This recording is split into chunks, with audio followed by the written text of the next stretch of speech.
So the news media says that Candace Owens has turned her back on President Trump.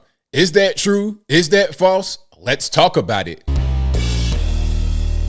How's everybody doing? My name is Anthony Brian Logan, and today we got to talk about Candace Owens allegedly turning her back on President Trump. Now, in this video, we're going to see if that allegation is true or false. I'm not saying it's either one right now, but before we even get into it, first things first, I got to address the elephant in the room. This is not, I repeat, this is not, and one more time for the folks in the back, if you didn't hear me, this is not a quote unquote diss video against Candace Owens. I'm a big Candace Owens fan, been a fan of hers from the beginning, back in the red pill black days, way back, like 2015, 2016, before Trump came in office. So I've been a big fan of hers for a very long time. This does not change that. But part of my job here on the internet is to be honest with everyone. I don't care if you're black, white, Puerto Rican, Candy Strike. I don't care if you're my friend. I don't care if you're not my friend. And I've met her a few times. A really great person, beautiful in person, very smart person. I like Candace Owens. However, I'm not necessarily on the same page with her when it comes to this take specifically. And we're going to get into it right now. And of course, if you want to see this clip in full and her podcast, I'll link to it in the box so you can see and hear that without my commentary. If you're on IG, Facebook, etc., visit a link in the bio, go to the corresponding article on the website. But without further ado, let's go ahead and roll it. I never thought that I would see a day where I would be rooting for a university above Donald J. Trump and his administration. But I don't recognize his administration right now. I don't recognize what's happening. I have a theory.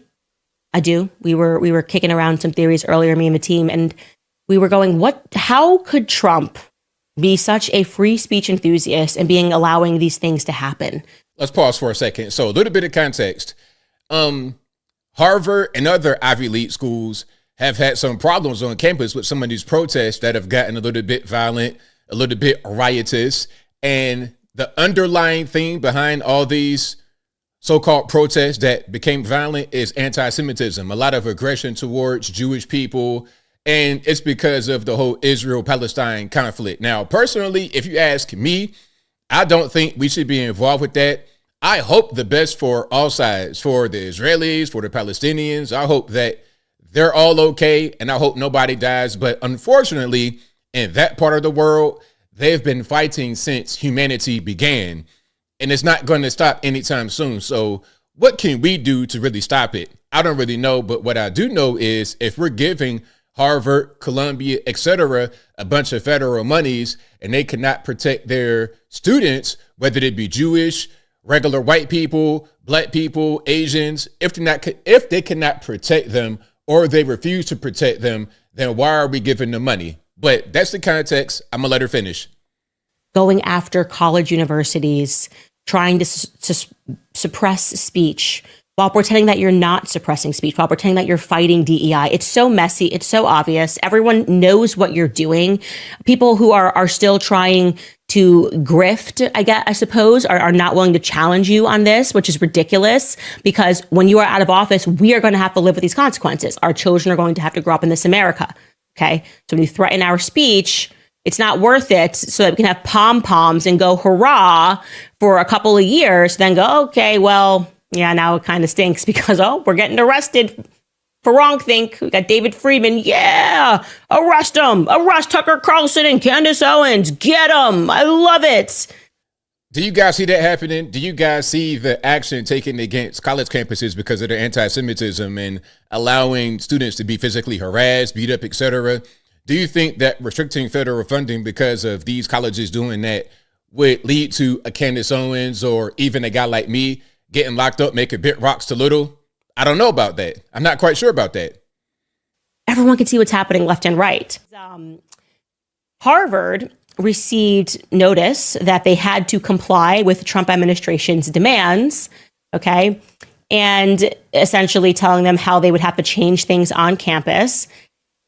And they're again, the administration is trying to paint this as they're coming and fighting DEI on campus, and they're not doing that. I'm going to show you it so you can see it with your own eyes. Okay. On Monday, Harvard became the first university to openly defy the Trump administration as it demanded sweeping changes to limit activism on campus. Activism is like synonymous with campus, okay? The university frames the government's demands as a threat not only to the Ivy League school, but to the autonomy that the Supreme Court has long granted American universities.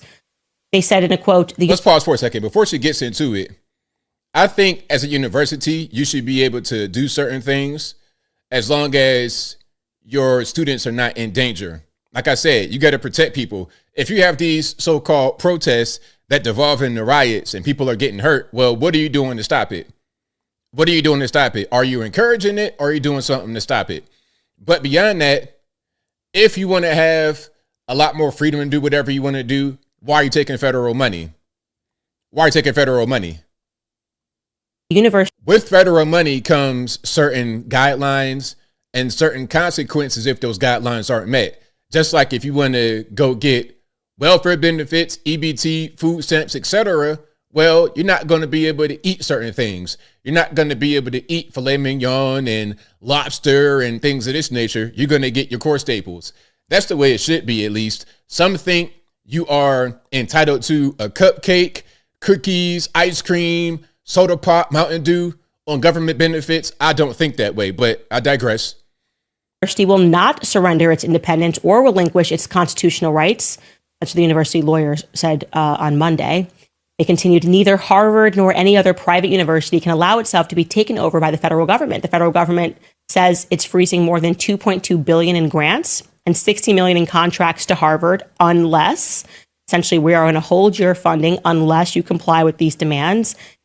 What's wrong with that? It's the federal government. If you don't want to comply with the federal government, then don't take their money. And why does Harvard, Columbia, why do they need the federal government's money anyway? How much is tuition to go to a place like that? And let's not forget, you guys are taking advantage of federally funded student loans. Without that, then you can't charge as much for your tuition. So not only do you want to milk the taxpayer from the federal government student loan program, you also want to milk them when it comes to straight up funding and grants. But at the same time, you don't want to do what the federal government says. That doesn't really make any sense. If you don't want to do what they say, then don't take their money. Make your own money. You're the Ivy Leagues, right? Make your own money. And I'm going to show you, because Harvard has released it, what they're asking them to do. First, I should tell you they've already complied with adopting the IRHA definition of anti-Semitism, which is ridiculous. But so how you have to read this is everywhere, and Skylar, if you don't mind making that a little bigger for me, everywhere that you see the word anti-Semitism, you have to ask yourself what the definition, the new definition of anti-Semitism is, because now we're at critique of Israel. Bing, bing, bing, bing, bing. I think we found the problem. Candace, like I said, I like Candace, big fan of hers, but she's been on the whole kick lately about Israel. Oh, the Jays did it and blame them. You know what I want to say about that? And I've been saying this for years now. All the real fans know.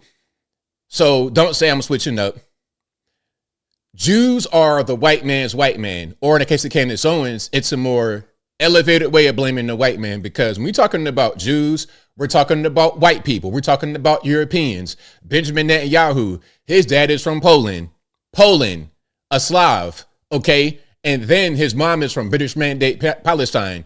So where did she live before British Mandate Palestine was a thing? Probably Kiev, Ukraine, Moscow, Lviv, somewhere Eastern Europe. These are European white people. Yes, they are. Yes, they are. And don't tell me nothing different.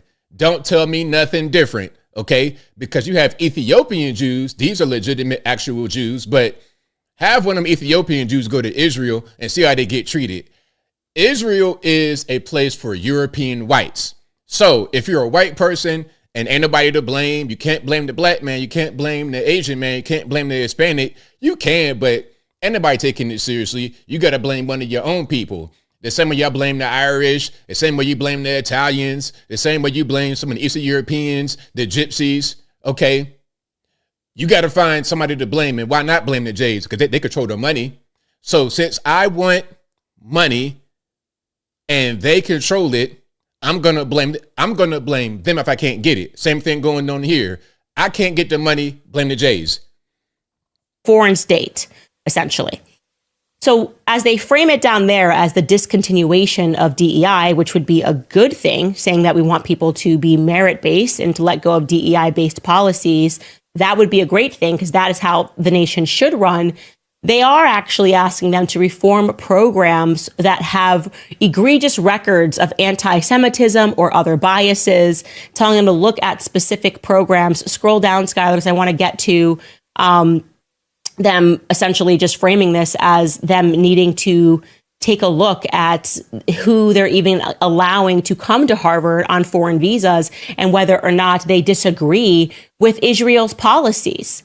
Like you have to adopt new policies about student groups or clubs that forbid or endorse certain activities. They're talking about student groups that did not get violent, but are opposed to Israel's agenda, which is totally fair because this country is not Israel. It's not Israel. You are totally allowed to critique Israel.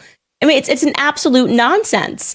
It's telling them that these people need to be suspended, that they can't be allowed on campus. Again, making us think that Bibi Netanyahu must be the president of the United States and Trump has no idea what's going on. Here's a clue. If you want people who are feeling threatened on campus because of the response that people are having to feeling like their rights are being infringed upon, maybe don't infringe upon their rights to speech. This is not making it easier for their students on campus, I'm telling you, because this is making it seem like they get special consideration because these rules were not put into place to defend white people when BLM was going on. Okay. These rules had never been put in place to defend anybody else. So let's pause for a second. Let's pause. I get it. You get the idea of what's going on. I'll link to the rest of this in the box, but I'm gonna pause it right here.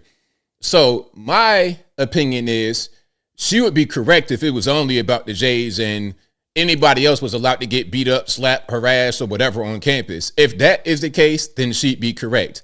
And you're right about the whole BLM thing, but that was a long time ago, 2015, 2016. It's now 2025. I've not seen BLM riots on campus. I've not seen white supremacist riots on campus. I've seen a bunch of this Israel-Palestine stuff happening all over the country, and they always get violent. Some of the so-called protests don't get violent, but a lot of them do. And then when it comes to certain people who have been, deported from their country, having the green cards taken away, like Mahmoud, that guy from over there, another one, Ramisa Ozturk. These people are guests in the country, and then they engage in things that cause civil unrest in this country. Look, I'm going to come back so you can see me clearly. And again, shout out to Candace, nothing against her, but I don't agree with her points here about it. Oh, it's just about Israel. Listen, I don't care who you are, what color you are. Go to any country and spark civil unrest for any reason. You're lucky to make it out of that country alive. Okay, they probably lock you up, hit rocks, load of rocks. Maybe they might do something to you. In North Korea, Otto Warmbier got deleted for stealing a propaganda poster from a hotel wall. Deleted for that. He came back brain dead talking about, it was an accident. An accident in other parts of this world and other countries, you can't just do whatever you want to do. Only in America can you do that. And I think maybe at a certain point, we don't just let anything go on. We don't just import people that want to cause civil unrest through student visas and things of this nature.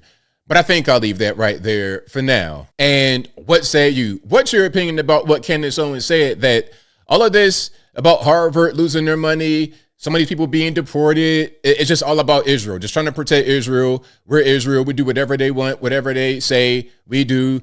And we don't do anything else to protect our country. Whatever your thoughts are, let me know in the comments below. You guys know where I'm at. It's blaming the white man, in my humble opinion. It's an advanced version of blaming the white man.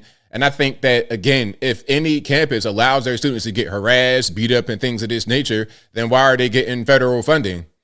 And to be totally all the way clear, I don't think these schools should get federal funding at all. I don't think the federal government should be involved with higher education.